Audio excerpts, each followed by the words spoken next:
The sound of the impact was something no one in the room would ever forget. It wasn't the wet thud of a fist or the sharp crack of a glass breaking. It was a heavy, hollow boom, the sound of a human's skull being driven into century-old mahogany by the weight of pure, unadulterated arrogance. Maya didn't even have time to scream. One moment she was reaching for a linen napkin to dab at a tiny crimson droplet of Bordeaux on a white silk cuff, and the next, her world was reduced to the smell of wood polish and the metallic tang of her own blood. As she slumped to the floor, the silver St. Jude medal around her neck snapped, its delicate chain hissing as it skittered across the marble floor. Wait until you see what happens when the man everyone ignores finally decides to look up. You need to watch this until the very last second, because the world is about to find out that some ghosts never truly leave. They just wait for a reason to haunt the living. Before we go any further into the shadows of Chicago, do me a favor. If this story moves you, if you believe that no one is truly untouchable, give this video a rating from 0 to 10 in the comments. And if you want to support the work I do here, hit that subscribe button. It means the world to me, and it helps me keep telling these stories for you. Now let's look closer at the man standing in the corner, the one holding the mop. The Obsidian was more than just a steakhouse. It was a cathedral for the city's high priests of commerce and corruption. Located in the heart of Chicago, where the wind whistles through the skyscrapers like a restless spirit, the restaurant was shielded by velvet curtains and glass thick enough to stop a sniper's bullet. Inside, the air was thick with the scent of expensive cigars, dry-aged beef, and the kind of power that doesn't need to raise its voice to be heard. It was a place where deals were made that shifted the skylines of entire continents, and where the people who served the food were treated as little more than animated furniture. Elias Thorne was the most invisible piece of furniture in the building. At 60 years old, his frame was lean and corded with a strength that didn't belong to a simple janitor. His hands were the color of old oak, calloused and scarred, always busy with a rag or a broom. To the managers, he was the night porter, the man who ensured the brass railings shone like mirrors and the marble floors were free of even the slightest scuff. He never spoke unless spoken to, and even then, his voice was a low, gravelly rasp that seemed to come from a deep, forgotten well. Elias lived in a cramped studio in Cicero, a place that smelled of old books and peppermint tea. His only companions were the writings of Marcus Aurelius and a single faded photograph of a woman with eyes like a summer morning. He had lived this quiet, monastic life for 10 years, ever since he stood over a fresh grave and made a promise that he would never again be the man who moved kings and pawns. He had walked away from the East Coast Syndicate, leaving behind a throne built on bones to become a shadow that cleaned up after the world's new monsters. Beneath his cheap navy blue work shirt, his back was a map of white lines and jagged ridges, souvenirs from a life of violence he had sworn to bury. He thought he had succeeded. He thought the architect was dead. But every morning, Elias would reach into a small velvet pouch hidden in his pocket and feel the cold, heavy weight of a gold signet ring. He never wore it, but he never threw it away. It was his anchor and his warning. It was a reminder of the power he once wielded and the price he had paid for it. He was a man who had mastered the art of being nothing, of blending into the wallpaper, watching the world rot from the safety of the periphery. Then there was Maya. She was 22, a nursing student with eyes that looked far too tired for someone so young. She worked double shifts at the Obsidian, her feet constantly aching as she balanced heavy trays and the even heavier demands of her life on the South Side. She had a younger brother who needed insulin and a tuition bill that never seemed to get smaller. Yet she was the only person in that gilded cage who ever looked Elias in the eye. "You look like you could use a break, Elias," she'd whisper, sliding a small plate with a slice of leftover apple pie onto his utility cart when the manager wasn't looking. "Don't work too hard. The floor will still be there tomorrow." Elias would give her a ghost of a nod, his heart aching with a familiarity he didn't want to feel. To him, Maya was the innocence he had failed to protect in his previous life. She was the light that reminded him why he had chosen the shadows. She wore a small silver St. Jude medal on her keychain, the patron saint of lost causes. He had watched her touch it 1,000 times when a customer was particularly cruel or when the weight of her responsibilities seemed to bow her shoulders. It was her shield. The peace of their unspoken bond was shattered on a Tuesday night, the kind of night where the rain lashed against the windows like it was trying to wash the sins off the city. Julian Sterling had walked in, and the very air in the room seemed to sour. Julian was the 28-year-old heir to a real estate empire that functioned more like a feudal kingdom. His father, Senator Sterling, owned the police, the mayor, and half the judges in the circuit court. Julian, fueled by cocaine and a lifetime of being told he was a god, treated the world like a playground he was allowed to burn down whenever he got bored. He sat at the center table, surrounded by sycophants in silk suits, his laughter loud and jagged. He had already sent back 3 bottles of wine, complaining that they weren't alive enough. Maya was the one tasked with opening the 4th, a vintage Bordeaux that cost more than her car. Her hands were steady, but the air around Julian was electric with malice. As she poured, a sudden burst of laughter from one of Julian's friends caused a slight jar to the table. One single dark red drop splashed onto Julian's pristine white cuff. The silence that followed was immediate and suffocating. It was as if the entire restaurant had held its breath. Julian didn't scream. He didn't curse. He simply looked at the stain, his face twisting into a mask of pure, entitled rage. He looked at Maya, who was already stammering an apology, her face pale.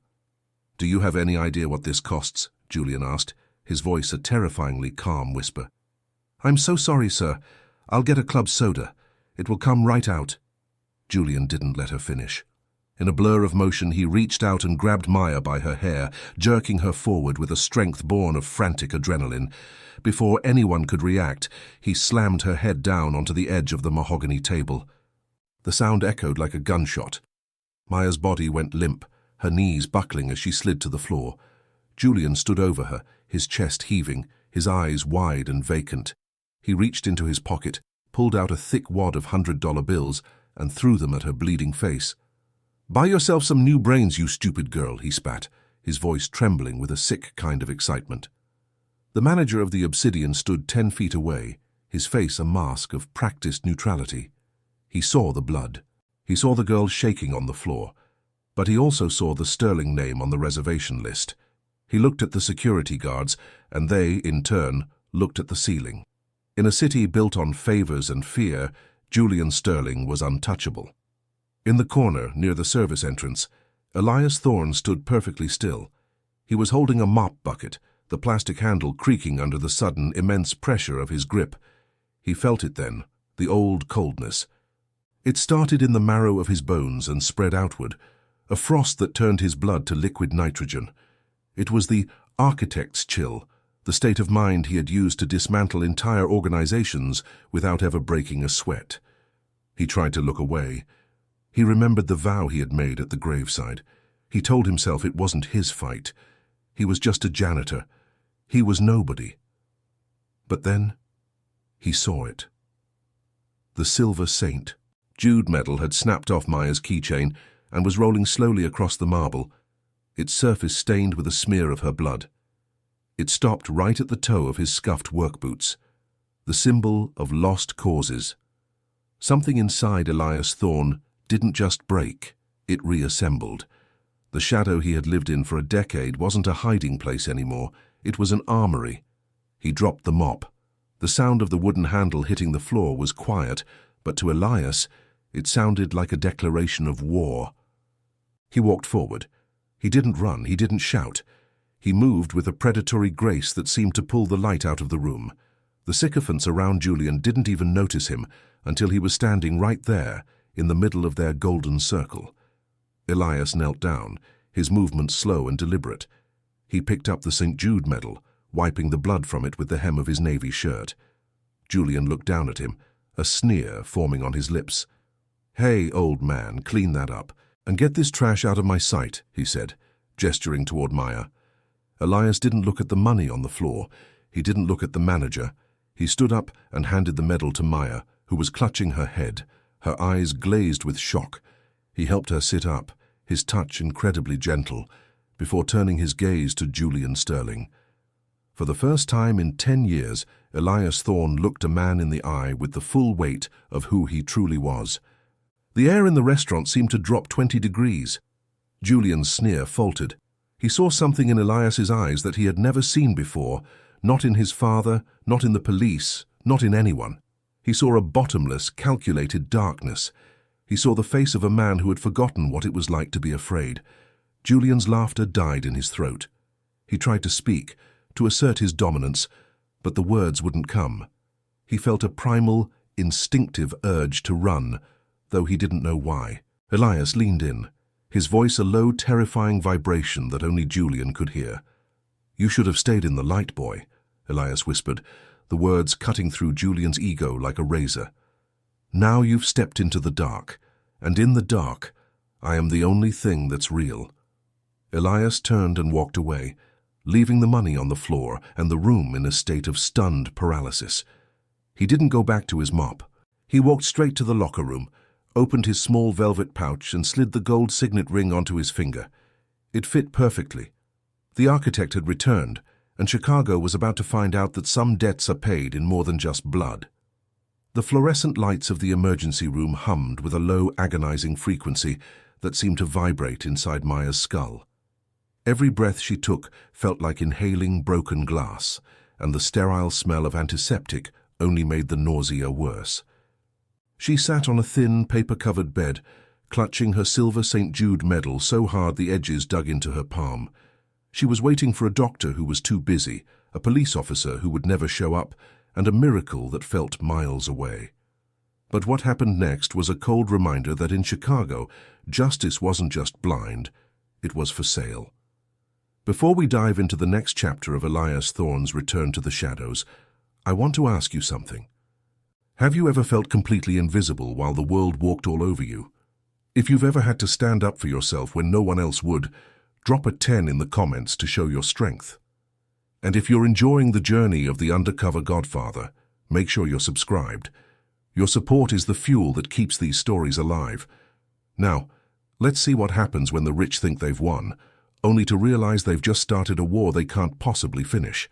The manager of the Obsidian, a man named Marcus who wore suits that cost more than Maya's annual rent, didn't come to the hospital to check on her. He came to hand her a manila envelope. Inside wasn't a get-well card or an insurance form.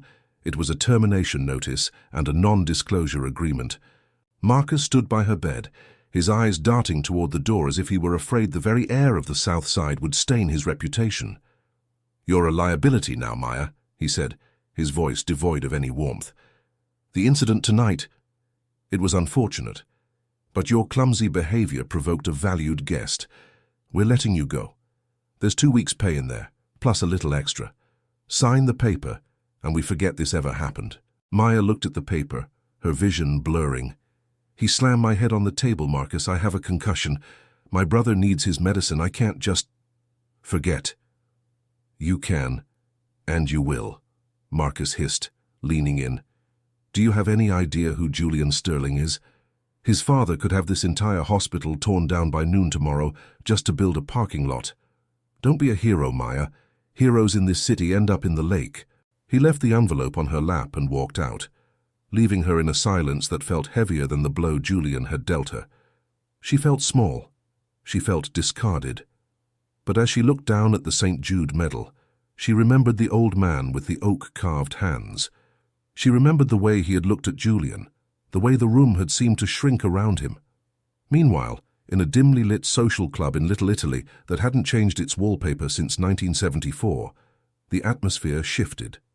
This wasn't a place for the new money of the Gold Coast. This was a place for the old guard, men who remembered when respect was earned in blood, not through offshore accounts.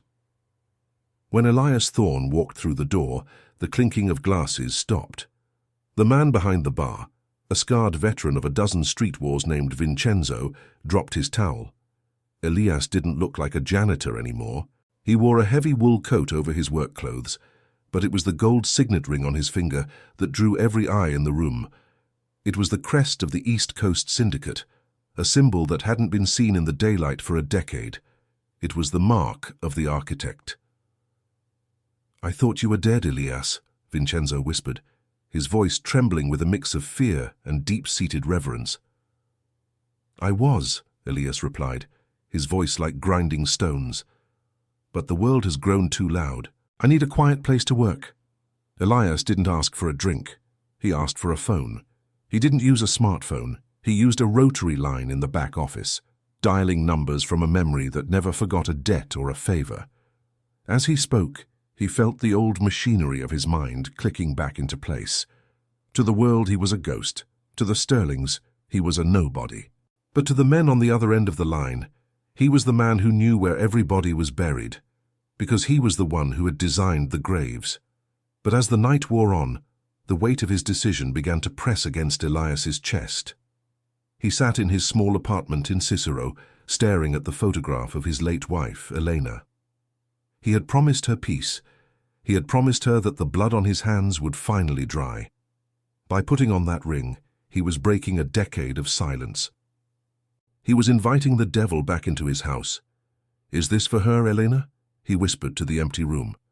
"Or is this because I missed the power?" He felt a deep, biting guilt. He knew that once he started this, there was no going back. The architect didn't do things by halves. He didn't just want Julian Sterling to apologize. He wanted to dismantle the very foundation of the Sterling Empire. He wanted to show them that their glass towers were built on sand. But he feared that in the process of saving Maya, he would lose the last shred of humanity he had managed to salvage. He was a predator who had tried to become a sheep, only to find that the wolves were hurting the ones he cared about. The turning point came at 3 in the morning.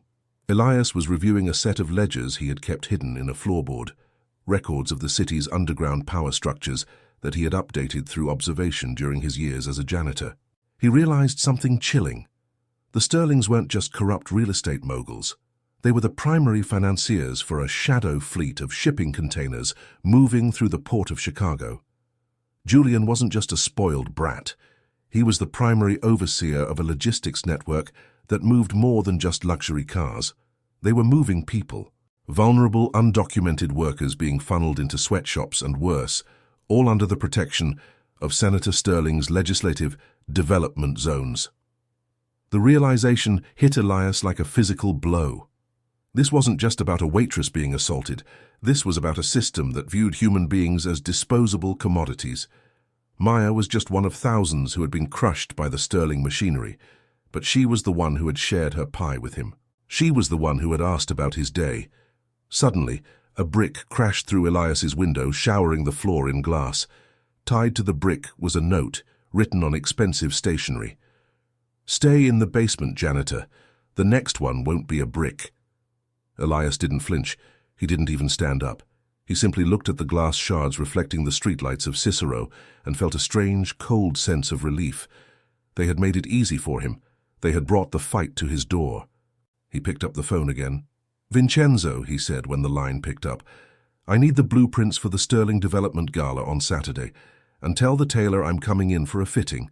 It's time to stop sweeping floors." But the situation was about to get much more dangerous. While Elias was making his moves, Julian Sterling was spiraling. Humiliated by the stare of an old janitor, he had doubled down on his rage. He had hired a group of cleaners, not the kind who use mops, but the kind who use silenced pistols to find Maya. He wanted the witness gone. He wanted the evidence of his outburst erased permanently. Maya, still in her hospital gown, was being wheeled to the exit when she noticed a black SUV idling at the curb. The tinted windows were rolled down just enough for her to see the cold, hungry eyes of a man who didn't look like a doctor or a nurse. Her heart hammered against her ribs. She reached for her silver medal, but it wasn't there. She had left it in her locker at the restaurant. She was alone. She was broke. She was hunted. But as the SUV door opened, a shadow stepped out from behind a concrete pillar. It was a man in a simple navy blue workshirt, his face obscured by the brim of a cap. He didn't have a gun. He didn't have a badge. He only had a galvanized steel bucket in one hand and a heavy weighted chain in the other. "Step back into the car," the man said. His voice wasn't loud, but it carried a weight that seemed to stop the wind. The men from the SUV laughed. "Get out of here, old man. This doesn't concern you." Elias Thorne looked up, and the streetlights caught the glint of the gold ring on his finger. "You're right," he said softly. "It doesn't concern me. It concerns the architect. And he's had a very long day. What happens when a man with nothing to lose takes on a family that thinks it owns the world? This was no longer a disagreement. This was a demolition, and Elias Thorne was the only one who knew where the structural supports were hidden. The hunt had begun, but the Sterlings didn't realize they weren't the hunters. They were the prey, and the most dangerous man in Chicago was currently polishing his shoes for their funeral. But even as Elias prepared for the final confrontation, a dark secret from his own past was bubbling to the surface, a secret that threatened to destroy Maya's trust in him forever. Could a man built on blood ever truly deliver justice? The sirens in the distance were getting louder, a rhythmic wail that echoed through the concrete canyons of Chicago. But for Maya, the world had gone completely silent. She stood on the sidewalk outside the hospital, her breath hitching in her throat, looking at the three men lying groaned and broken on the asphalt. They were professional kidnappers, men who had been paid to make her disappear, and yet they had been dismantled in less than 60 seconds by a man she thought only knew how to use a mop. Elias Thorne stood in the center of the chaos, his breathing steady, his eyes fixed on a black SUV speeding away. But as the headlights of a passing patrol car swept over them, a small blinking red light caught Elias's eye. A dash cam. His face, the face of a man supposed to be dead for 10 years, had just been recorded in high definition. The stakes have just reached a breaking point, and if you think you know how this ends, you couldn't be more wrong. This story is about to take a turn into the deepest corridors of power in Chicago, where the line between a senator and a criminal doesn't exist. Stay with me until the very end, because the architect is about to show the world that you can never truly bury a ghost. Before we continue, I want to hear from you. Have you ever had a moment where you realized someone wasn't who they appeared to be? Tell me about it in the comments and give this story a rating from 0 to 10. And if you haven't already, join our community by subscribing. We're building something special here, and I don't want you to miss a single chapter. Now, let's see what happens when the past finally catches up to the present. The video clip didn't go to the police. It went straight to the top floor of the Sterling Plaza, into the private office of Senator Sterling. The senator was a man who moved with the calculated stillness of a spider, his silver hair and tailored suits masking a heart of pure granite. He watched the dashcam footage on a massive monitor, his eyes narrowing as he saw the old man in the navy workshirt move with the lethal precision of a cobra. Beside him, Julian was pacing, his face bruised and his ego shattered. "That's him, Dad. That's the janitor from the restaurant. He's the one who's been messing with our accounts," Julian shouted, his voice cracking with a mix of fear and indignation. The senator didn't answer. He paused the video on a clear frame of Elias's face. He felt a chill that had nothing to do with the air conditioning. He recognized that gaze. He recognized the way the man held himself. "That's not a janitor, Julian," the senator whispered, his voice trembling with a rare, cold dread. "That's a man the syndicate used to call the architect. He was supposed to be dead. He was the one who designed the system we've been using for 20 years. If he's back, we aren't just in trouble. We're already finished."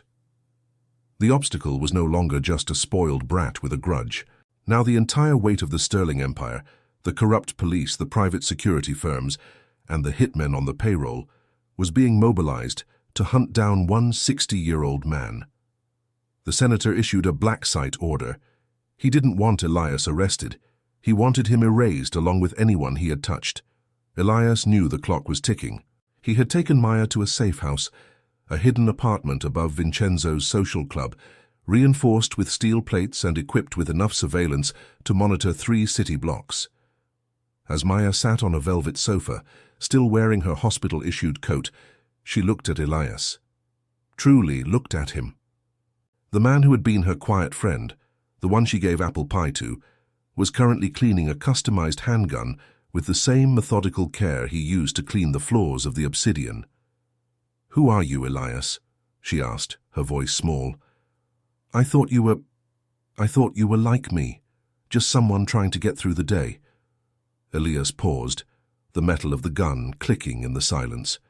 He didn't look up. "I wanted to be like you, Maya. For 10 years I tried to be a man who didn't matter. But the world doesn't let men like me stay quiet, not when people like you are being hurt. "You're a monster, aren't you?" she whispered, the fear finally bubbling to the surface. "The things you did. They say you're a legend in the underground." Elias finally looked at her, and the sadness in his eyes was deeper than any ocean. "I was a builder of nightmares, Maya. I made it possible for men like Senator Sterling to exist. I thought by walking away, I was making things right. But I realize now that I only left the door open for the next generation of wolves. I can't change what I was, but I can make sure the monsters I helped create never hurt anyone again." The emotional weight of his words hung in the air. Elias felt a crushing sense of failure. He had broken his vow to his late wife, Elena. He had stepped back into the blood, and he could feel the old darkness singing in his veins, eager to take control. He hated how easy it was to slip back into the persona of the architect. He hated how natural the weight of the gun felt in his hand. He was terrified that Maya would never look at him with kindness again, that the only person who saw him as a human being now saw him as a ghost. But there was no time for regret. Vincenzo burst into the room, his face pale. "Elias, we've got a problem. The Sterlings, they aren't just coming for you. They've picked up Maya's brother. They took him from the clinic 20 minutes ago." The air in the room seemed to vanish. Maya let out a strangled cry, her hands flying to her mouth.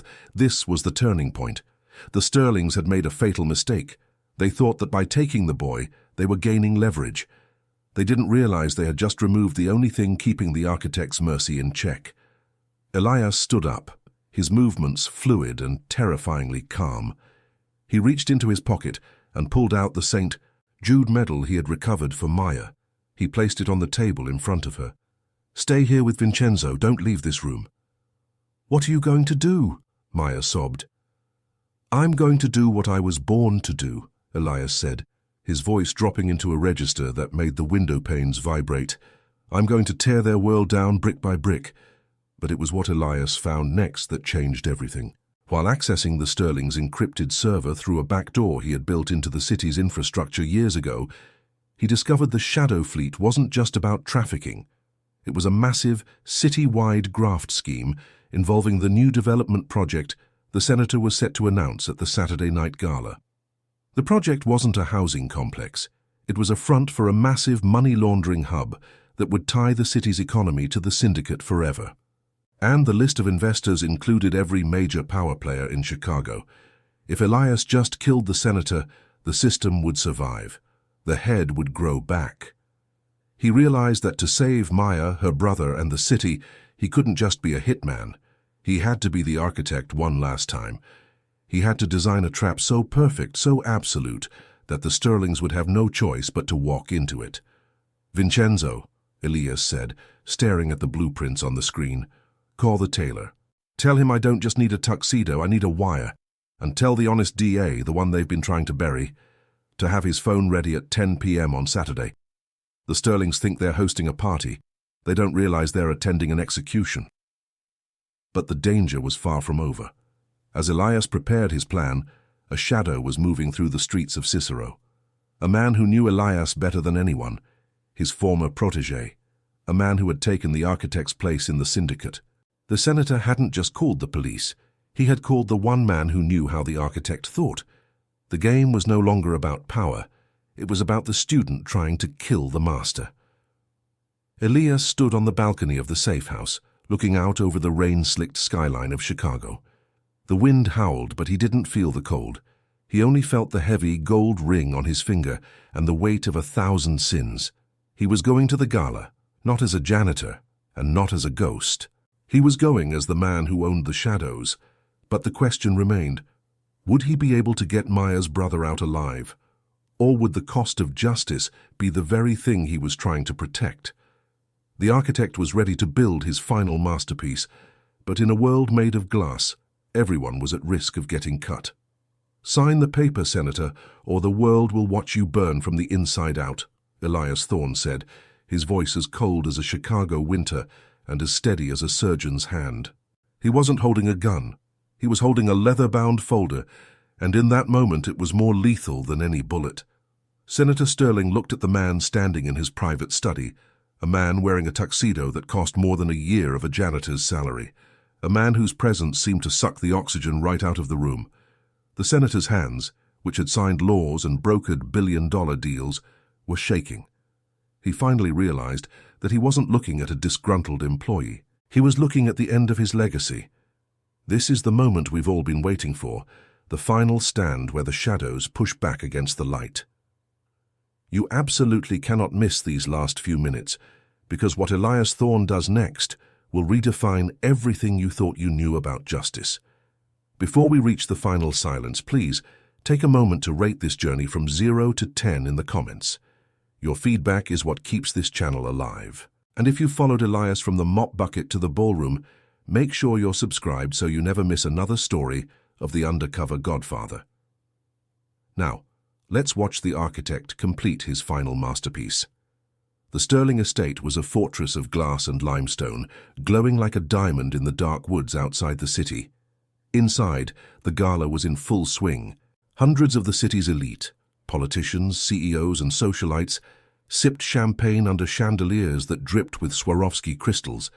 They were there to celebrate the senator's new development project, a project built on the backs of the very people Elias had spent a decade protecting in silence. But the music faltered when the front doors opened. Elias Thorne didn't sneak in. He didn't climb through a window. He walked through the main entrance, his stride commanding and his head held high. The old guard in the room, the men who had been around long enough to remember the bloody streets of the 90s, paled. Glasses hit the floor, shattering like the illusions of safety they had built around themselves. They recognized the ghost. They recognized the architect. Julian Sterling, standing by a fountain of chocolate, saw Elias and felt his blood turn to ice. "Security!" he shrieked, his voice cracking. "Get him out of here! That's the janitor! He's a trespasser!" But the security guards, many of whom were off-duty cops or former military, didn't move. They looked at Elias, then they looked at the gold signet ring on his finger, and they stepped aside. They knew better than to stand in the way of a wrecking ball. Elias didn't even look at Julian. He walked straight past him, headed for the senator's private study on the second floor. Inside the study, the senator was waiting, flanked by two of his most trusted cleaners, but they were already gone. Elias's old friends from the social club had seen to that.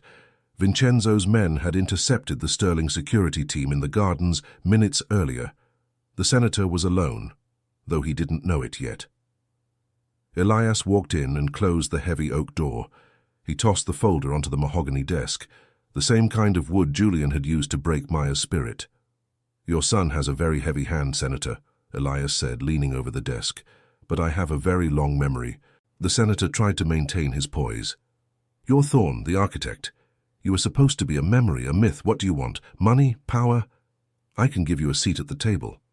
"I've sat at tables you can't even imagine, Sterling," Elias replied, his voice a low growl. "I'm not here for a seat. I'm here to take the table away. In that folder is the truth about your shadow fleet, the names of the victims, the offshore accounts, the human trafficking routes you've been protecting, and most importantly, the evidence that you used city funds to build your own personal kingdom."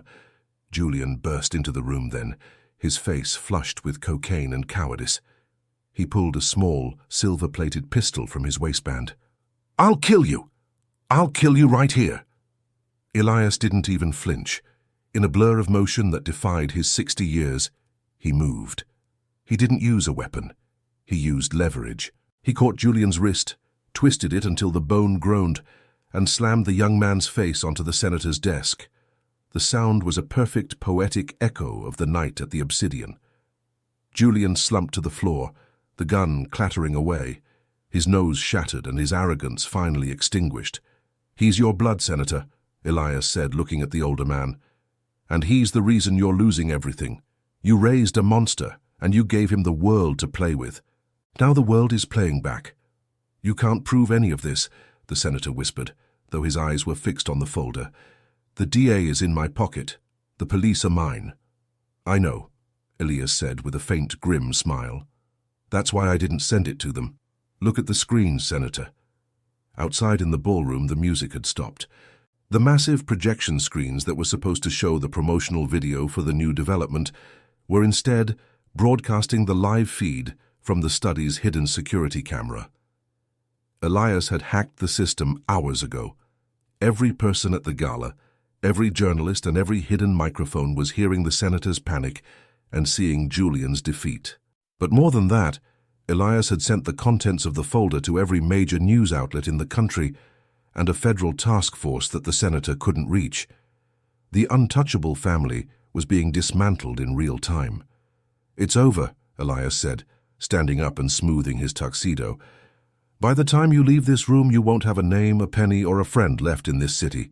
The sound of sirens began to wail outside. Not the corrupt local sirens, but the heavy, rhythmic beat of federal agents.